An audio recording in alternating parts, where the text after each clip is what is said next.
Penganyur narasi politik Islam, saya tidak ingin sebutkan namanya, salah satu sekjen dari partai yang sangat berkuasa, menurut saya menghidupkan api ketakutan dan fobia terhadap kelompok tertentu.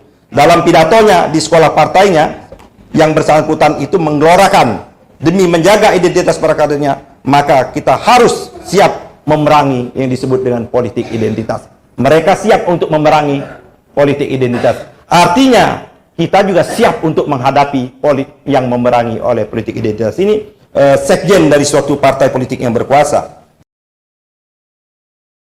Kawan-kawan dari pengurus Dewan Pimpinan Daerah Partai Masyumi Jakarta Timur.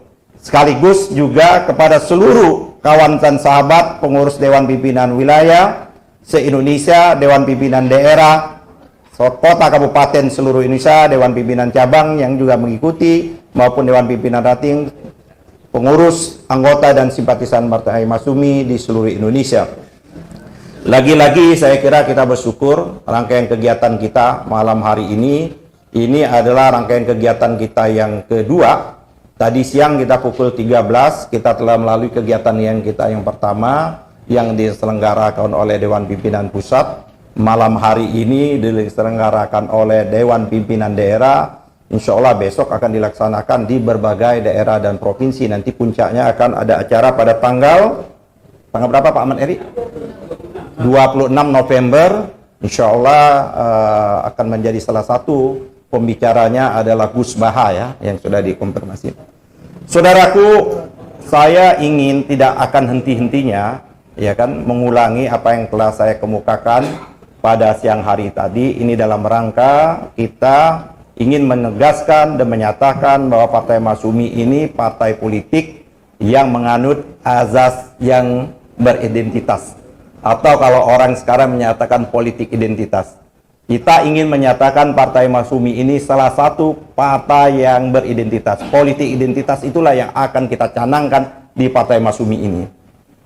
Karena akhir-akhir ini sama-sama kita ketahui baik narasi maupun diskusi, diksi dan lain sebagainya seolah-olah kalau bicara politik identitas, bahkan tokoh ulama, ya kan, tokoh intelektual, bahkan partai Islam ketakutan dengan mengidentifikasi dirinya, mengakui dirinya adalah partai yang beridentitas atau politik identitas. Kami ingin menegaskan kembali bahwa kami Partai Masyumi adalah partai yang berpolitik aliran. Partai kami adalah politik identitas. Identitas kami adalah identitas keislaman, kebangsaan, dan keindonesiaan. Kalau kita bicara masalah politik identitas, kebangsaan, dan keindonesiaan adalah satu tarikan nafas yang tidak bisa dipisahkan. Penyebutan politik identitas sesungguhnya kalau kita mau lihat akarnya itu adalah memang sengaja di-framing sedemikian rupa oleh pihak-pihak tertentu dan berkembang, ini akhirnya akan menuju pada Islamfobia. Jadi memuatkan rasa ketakutan terhadap bentuk-bentuk yang lain dan meninggikan bentuk-bentuk yang lain. Jadi secara terselubung sesungguhnya politik identitas ini digunakan untuk menyerang kawan lawan politik yang lain seperti itu. Pertanyaannya, apa sih sesungguhnya identitas itu? Apakah betul manusia ini tidak punya identitas? Kita yang hadir di sini pun punya identitas. Identitas saya bernama Ahmad Yani. Saya adalah berasal dari Sumatera Selatan. Saya adalah Ketua Umum Partai Masyumi. Itu adalah identitas yang tidak pisahkan. Identitas itu adalah sunnatullah. Dan itu memang diciptakan oleh Allah. Bersuku-suku, berbangsa-bangsa, dan bergolong-golongan seperti itu. Nah, identitas adalah nilai, ucapan, atau tindakan yang melekat pada seorang, kelompok, golongan, negara, atau bangsa, baik dikenal melalui agama, suku, profesi, dan dikenal lain sehingga memberikan persepsi atau keadaan tertentu terhadap hal tersebut. Jadi identitas sesungguhnya adalah terjadi secara alamiah, secara natural, dan sebuah keniscayaan. Jadi kita tidak bisa mengelakkan identitas itu sendiri. Politik identitas adalah merupakan anugerah. Kita menyatakan bahwa identitas atau kita menggunakan politik identitas adalah anugerah dari Allah Subhanahu wa taala, bukan sebaliknya. Ini para sosiolog mengatakan, seorang sosiolog itu Francis Fukuyama, dia menyatakan bahwa ada lompatan, ada cara berpikir yang gagal, ada cara berpikir yang simplikasi, cara berpikir yang kontradiktif, adalah yang menyatakan bahwa ada argumen tentang politik identitas. Politik identitas berkembang sesungguhnya adalah tak gara gagalnya demokrasi liberal di Amerika Serikat. Kemudian timbul suatu identitas yang dianggapnya bermasalah, yaitu permasalahan yang ada. Nah, apa sesungguhnya? Sesungguhnya kecurigaan, ya kalau kita lihat adalah kecurigaan relasi hubungan agama dan negara itu, buat kita bangsa Indonesia, itu sudah final. Relasi agama dan negara, atau relasi agama dan politik itu sudah selesai, sudah final. Dipinalkan oleh bangsa Indonesia ini pada tanggal 22 Juni tahun 1945. Itulah yang disebut kesepakatan kita berbangsa dan bernegara. Itulah kesepakatan kita meletakkan platform kita berbangsa Indonesia. Itulah yang disebut dengan Piagam Jakarta. Piagam Jakarta itu bukan keinginannya umat Islam. Jadi kalau ada yang mengatakan Piagam Jakarta miliknya umat Islam, keliru. Piagam Jakarta itu adalah kesepakatan kita. Kesepakatan bapak-bapak kita, kesepakatan the founding father kita. Pak Nasir menyebutkan itu kalimatus syawa. Kalau Muhammadiyah menyebutkan Darus Syahadah, negara kesaksian. Nah, tanggal 22 Juni itulah merangkumkan semua alur pikiran yang ada yang berkembang di dalam Badan Penyelidikan Usaha-usaha Persiapan Kemerdekaan, dirumuskan oleh Panitia 9. Di antara Panitia 9 itu 4 orang ulama, yang ulama Islam keindonesiaan, ada 4 orang lagi kebangsaan yang beragama Islam juga, dan 1 orang yang beragama non-Islam, A.A. Maramis. Dari 9 orang tersebutlah yang merumuskan pidato-pidato, pandangan-pandangan, cara berpikir, ide dan gagasan dari lebih kurang 57 orang yang berkongres, kalau kita mau menyatakan sekarang, yang berumus di dalam Badan Penyelidik Usaha-usaha Persiapan Kemerdekaan. Jadi yang pidato itu bukan Bung Karno sendiri. Bung Karno adalah pidato terakhirnya pada tanggal 1 Juni. Pidato Bung Karno pada tanggal 1 Juni, Pancasila menurut versinya Bung Karno pada tanggal 1 Juni, bukan Pancasila 22 Juni. Dan bukan juga Pancasila 18 Agustus. Bisa kita lihat seperti itu. Akan tetapi Bung Karno sebagai ketua Piagam Jakarta, Bung Karno ini adalah ketua panitianya, sudah tidak lagi sesungguhnya mempertahankan Pancasila tanggal 1 Juni. Bung Karno itu sudah bersama-sama dengan ulama dan tokoh-tokoh yang lainnya itu adalah Pancasila yang disebut dengan Piagam Jakarta tanggal 22 Juni. Itu pada sidang kedua, pleno kedua atau rapat kedua di BPPKI pada bulan Juli. Lagi-lagi kesepakatan ini dicoba diganggu, lagi-lagi kesepakatan ini dicoba dirongrong, ingin dibatalkan oleh Mr. Ratu Hari-Hari. Dia memprovokasi pada waktu itu bahwa apabila di dalam pembukaan Undang-Undang Dasar itu masih ada 7 anak kalimat, maka Indonesia Timur akan merdeka. Yang tampil ke depan membela itu adalah Bung Karno. Jadi kalau sekarang ini ada anak keturunan biologis maupun ideologis Bung Karno yang anti Piagam Jakarta, sesungguhnya dia anti Bung Karno itu sendiri. Dia lupa sejarah itu sendiri. Jadi buat kita sebagai orang Islam, relasi antara agama dan negara itu sudah selesai. Itulah dirumuskan di dalam yang namanya adalah Piagam Jakarta, yang kemudian dirumuskan pada tanggal 18 Agustus, kemudian dirumuskan kembali pada tanggal 5 Juli tahun 1959. Tak kalah teks kembali pada Undang-Undang Dasar 45 yang dijiwai, yang diilhami dengan Piagam Jakarta, bagian yang tak terpisahkan seperti itu. Nah, hubungan agama dan politik, hubungan agama dan negara sesungguhnya tidak terdapat bahaya yang sekarang ini dicoba digunakan dalam rangka untuk memecah belah sebuah republik. Realitas sosial politik masyarakat Indonesia yang terbagi dari beberapa suku, etnis, agama, dan golongan. Tapi pada prinsipnya perbedaan itu telah diterima dengan cukup baik oleh masyarakat kita yang tadi saya kemukakan di dalam platform kita berbangsa dan bernegara. Dalam konteks inilah, politik identitas sejauh mengenai hubungan agama dan politik tidak bisa dipisahkan. Bagaimanapun upaya, usaha yang coba dipisah-misahkan antara agama dan negara yang dilakukan oleh komunis, itu pasti gagal. Karena setiap afiliasi politik, baik itu kelompok civil society maupun partai politik, memiliki sifat dan identitas sendiri yang menjadi petanda secara kultural, ideologi, dan massa. Politik dan agama dalam pandangan Islam adalah dua ruang yang tersambung. Jadi politik dan agama menurut pandangan kita, karena Islam itu adalah mengatur hidup dan kehidupan, tidak hanya mengatur hidup secara personal, tapi hidup bermasyarakat, hidup berbangsa dan negara, maka Islam memandang politik dan negara itu bagian yang tersambungkan, atau istilahnya dua sisi mata uang, seperti itu. Bahkan sejarah umat manusia selalu menjadikan identitas sebagai visi maupun misi perjuangannya. Dalam sejarah perjuangan kemerdekaan Indonesia, politik identitas, atau kalau mau menggunakan istilahnya Ibnu Khaldun dalam bukunya Muqaddimah As-Sobiyah, telah menjadi bagian penting dari bagi negara kesultanan dan kerajaan-kerajaan di Nusantara ini untuk melawan penjajah Belanda di masa lalu. Para sultan dan rakyat dari berbagai negara di Nusantara ini telah menjadikan Islam sebagai salah satu nilai perjuangan untuk menumbuhkan perlawanan dan kebersamaan. Ibnu Khaldun misalnya dalam kitab Muqaddimahnya menjelaskan Asobiyah adalah unsur terpenting dalam membangun negara. Tanpa Asobiyah atau kelompok yang dikatakan tadi, maka kelompok-kelompok Nabanin yang menaklukkan wilayah tersebut tidak dapat membangun negara. Asobiyah politik dapat dimaknai sebagai perasaan senasib sepenanggungan. Perasaan demikian tidak akan tercipta kalau tidak ada identitas yang menyatukan. Sama juga Indonesia ini, tidak mungkin bisa bersatu dari Sabang sampai Merauke tanpa identitas yang merekat ke Sabang sampai Merauke. Apa yang merekat itu adalah identitas keagamaan kita. Jadi yang merekatkan itu adalah Islam. Namun belakangan ini, politik identitas justru menjadi haram di negara yang berpancasila ini.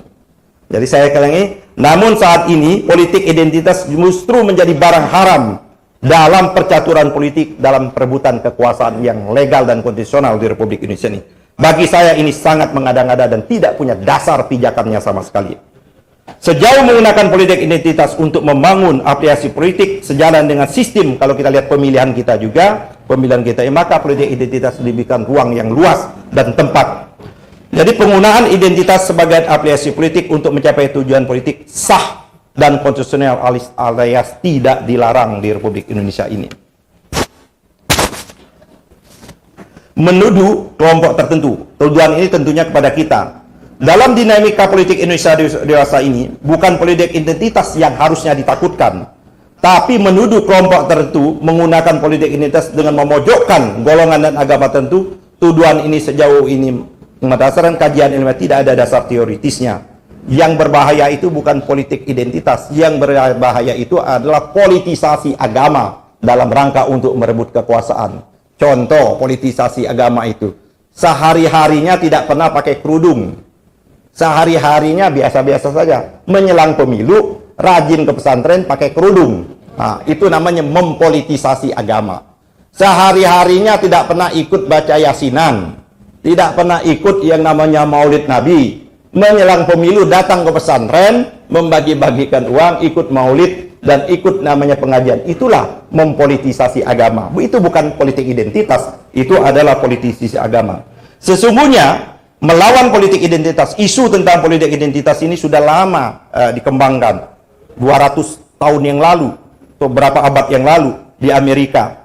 Yaitu pada saat kampanye pemilihan Presiden Jefferson. Ini Presiden Jefferson ini adalah presiden yang melakukan kampanye dan lawan-lawan politiknya ini sama dengan kayak di Indonesia ini, sama pada waktu pilkada di DKI, mimbar-mimbar mereka, narasi-narasi mereka, perdebatan mereka menggambarkan apabila Jefferson ini terpilih maka akan hancurlah Amerika, maka akan terjadi pembakaran, maka akan terjadi pembunuhan di mana-mana dan lain sebagainya, rumah-rumah akan dibakar, kelompok-kelompok agama tertentu akan dipersekusi. Ternyata setelah Thomas Jefferson terpilih menjadi presiden, peristiwa itu tidak terjadi. Sama juga pada waktu pilkada DKI.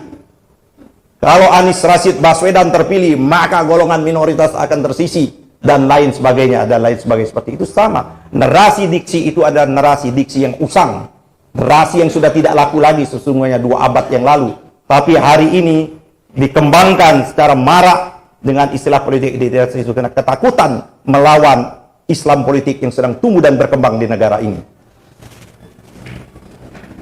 Peringatan ini semuanya terbukti bahkan tidak pernah terjadi. Ya kan, sentimen anarkis dan ditakutkan. Tapi tuduhan keji terhadap Jefferson dan lawan politik cukup menciptakan kekhawatiran yang serius yang tidak pernah terbukti sampai saat ini. Ketakutan semacam inilah yang sedang diciptakan oleh segelintir orang untuk memojokkan Islam atau Islamophobia.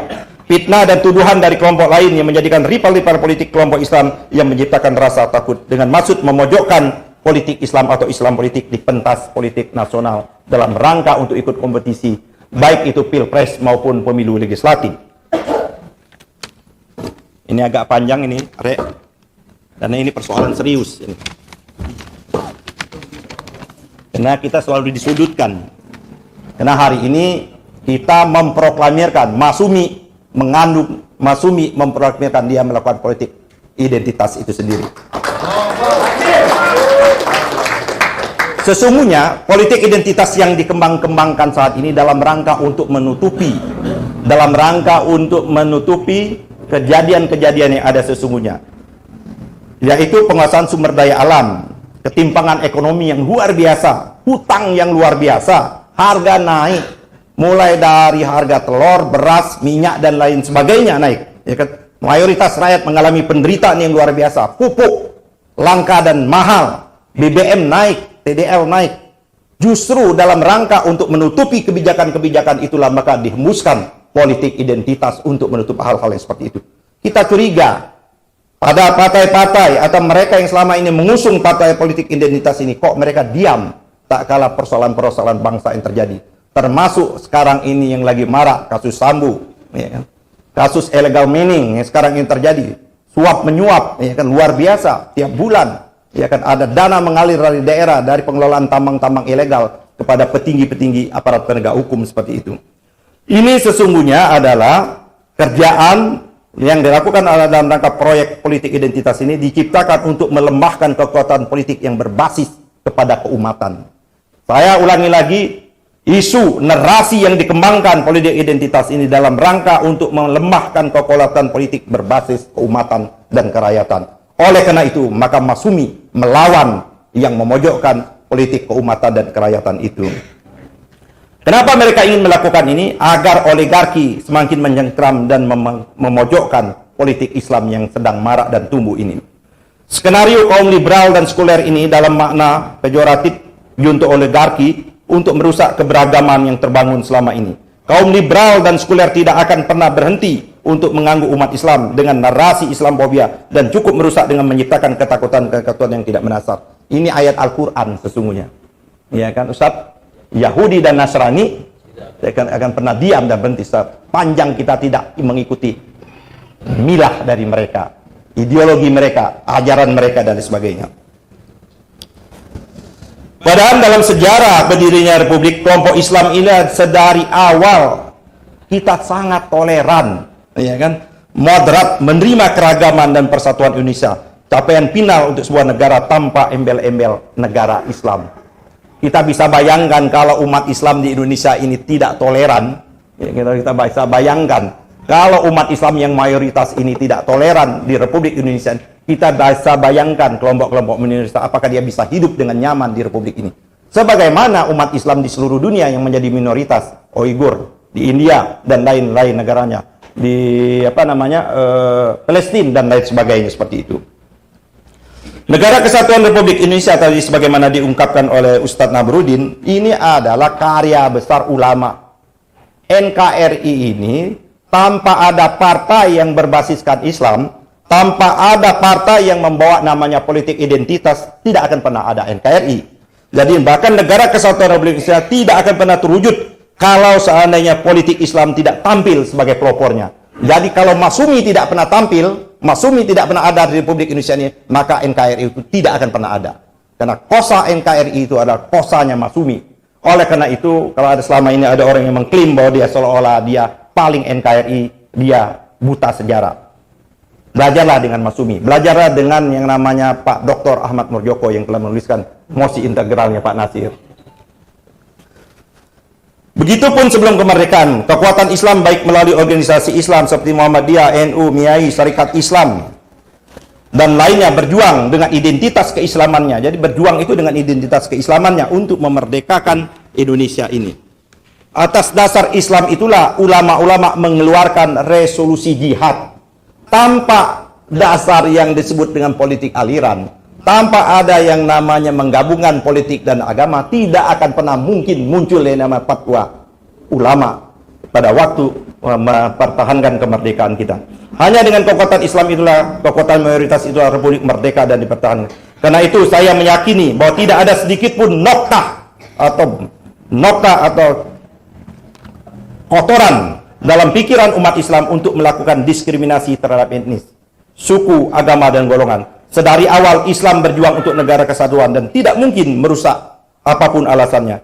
Maka kita meminta betul kepada pihak-pihak yang selalu menuduh, ya kan, hentikanlah tuduhannya bahwa umat Islam atau politik Islam menggunakan politik identitas dengan niat mencegah belah. Karena itu fitnah keji bagi umat Islam. Umat Islam lah yang ikut mendirikan NKRI, adalah kesepakatan bersama tanpa berniat untuk merubahnya. Penganyur narasi politik Islam, saya tidak ingin sebutkan namanya, salah satu sekjen dari partai yang sangat berkuasa, menurut saya menghidupkan api ketakutan dan fobia terhadap kelompok tertentu. Dalam pidatonya di sekolah partainya, yang bersangkutan itu menggelorakan demi menjaga identitas para kadernya, maka kita harus siap memerangi yang disebut dengan politik identitas. Mereka siap untuk memerangi politik identitas. Artinya kita juga siap untuk menghadapi politik yang memerangi oleh politik identitas. Ini sekjen dari suatu partai politik yang berkuasa. Begitu juga ketua umum dari partai politik yang besar dalam rangka untuk menyaring pilpres, dalam rangka untuk menyaring presiden. Mereka menyatakan akan mengusung presiden yang akan menolak politik identitas. Artinya dia menolak keberagaman lahirnya politik identitas di Republik ini. Padahal Indonesia ini Bhinneka Tunggal Ika. Bhinneka itu berbeda-beda, Ikanya satu. Tidak mungkin Eka Tunggal Ika. Seperti itu. Kekuatan Islam menyatu, maka pemilu 2004 ini yang ditakutkan. Kalau kekuatan Islam menyatu sebagaimana dikemukakan oleh Ustadz Namruddin tadi, ini teori. Kalau aktivitas umat Islam bersatu, maka umat Islam itu akan memenangkan. Itu terbukti. Inilah yang ditakutkan. Inilah yang ditakutkan, kebangkitnya kembali Islam politik, bangkitnya lagi Islam ini memimpin di Republik ini karena mampu menyelesaikan berbagai persoalan, maka dibuatlah narasi, diksi, dan diskursus seolah-olah politik identitas itulah yang membahayakan negara.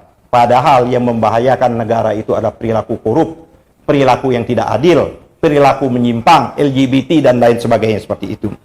Tetapi yang agak mengecewakan, ini agak mengecewakan kita. Ada tokoh ulama, mantan ketua Majelis Ulama Indonesia, ya, yang sekarang menjabat pejabat tertinggi nomor 2, bahkan menyerukan agar politik identitas tidak lagi dimainkan pada pemilu 2024. Melalui mimbar ini, kami menyatakan Masumi akan tetap mengemukakan politik identitas pada pemilu 2024 itu sendiri.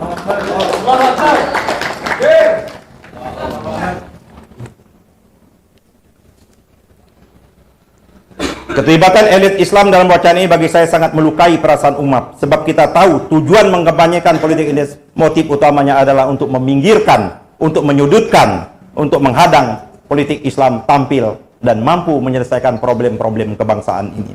Karena dalam sejarah sama-sama kita tahu, tak kala negara ini mengalami kemelut, negara ini mengalami ancaman, politik identitaslah yang menyelamatkannya. Tak kala pemimpin-pemimpin kita ditahan, Bung Karno, Bung Hatta ditahan di Jogja, maka dengan politik identitas setelah Safruddin Prawijaya mengumumkan pemerintah darurat Republik Indonesia dengan politik identitas, Masumi seperti itu. Begitu juga pada tahun tadi disebutkan, tak kala kita terpecah-pecah menjadi negara-negara bagian, negara-negara kecil, maka dengan politik identitas Muhammad Nasir lah, ya kan, identitas keislaman yang menyatukan, maka kembali yang disebut dengan mosi integral Muhammad Nasir, sehingga akhirnya Indonesia ini kembali menjadi negara kesatuan Republik Indonesia. Artinya kosakata NKRI itu baru muncul pada tanggal 3 April tahun 1950. Jadi sekali lagi saya ingin menghimbau kepada seluruh kawan-kawan partai-partai Islam yang ada maupun partai-partai yang berbasis Islam. Mari kita jangan takut menggunakan identitas kita. Kita tunjukkan bahwa Islam adalah jalan keluar dari menyelesaikan problem-problem kebangsaan ini. Kita tunjukkan dengan politik cara Islam, maka kita akan menunjukkan keadilan itu. dengan politik Islam bahwa keadilan itu muncul, baik penguasaan tambang, lain sebagainya, lahan dan sebagainya, perilaku koruptif dan lain sebagainya, dan lain sebagainya seperti itu. Sekali lagi saya ingin mengakhiri, Masyumi, kader-kader Masyumi, fungsionaris Masyumi siap menghadap dan menantang mereka yang anti politik identitas. Mari kita buka perdebatan, mari kita buat diskursus mana yang lebih NKRI, Masyumi atau partai-partai yang mengusung politik identitas, atau mereka yang mempolitisi agama untuk kepentingan-kepentingan yang lain. Kami tunggu dan kami tantang, Masyumi menantang untuk mari kita buka diskursus tentang politik identitas. Saya kira itu saja yang ingin saya sampaikan pada malam hari ini kepada kawan-kawan, sahabat-sahabat saya seluruh Indonesia. Mari kita bergandeng tangan, karena rangkaian kegiatan kita sudah kita lakukan. Mari kita melakukan silaturahmi dan lain sebagainya. Insya Allah jangan takut, pemilu masih 2024. Insya Allah Masyumi akan menjadi peserta pemilu, dan insya Allah amanah itu akan diberikan kepada kita, dan insya Allah persoalan-persoalan bangsa ini selesai dengan jalan Masyumi memimpin Republik ini. Terima kasih. Bila taufiq hidayah. Assalamualaikum warahmatullahi wabarakatuh. Terima kasih kepada Bapak Ketua Umum Partai Masyumi, Bapak Dr. Ahmad Yani SH.